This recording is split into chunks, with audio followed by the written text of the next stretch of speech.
حالا شده مشتریتون بهتون بگه برام کاپ سینه نذار چون احساس خفگی میکنم؟ این نوع کاپ سینه مخصوص این مشتری است. به زونیکس کاپ سینه و فنر نیاز داریم.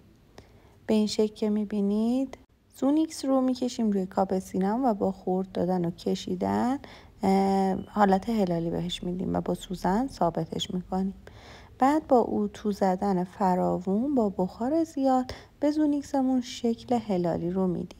اما خب کار اینجا تمام نمیشه و شما باید چند تا کار دیگه انجام بدید. لبه های زونیکس رو میسوزونید به حدی که یه نیم سانت تقریبا میسوزونید که بچسبه به همدیگه و موقع دوخت در نره.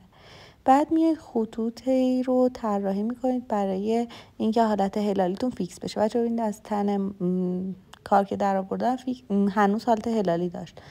بعدش دور تا دورش خورد بدید 2-3 بار و اتو کنید. بعد فنر رو به این شکل که دیدید به حالت هلالی در بیارید و بعد بذارید زیر چرخ و دو طرفش رو بدوزید.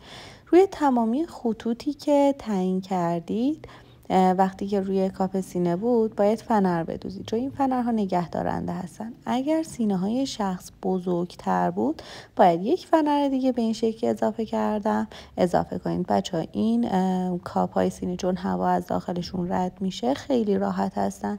برای نوار دورش هم از نوار دوبل لامینت استفاده کنید که مشتریتون اذیت نشه.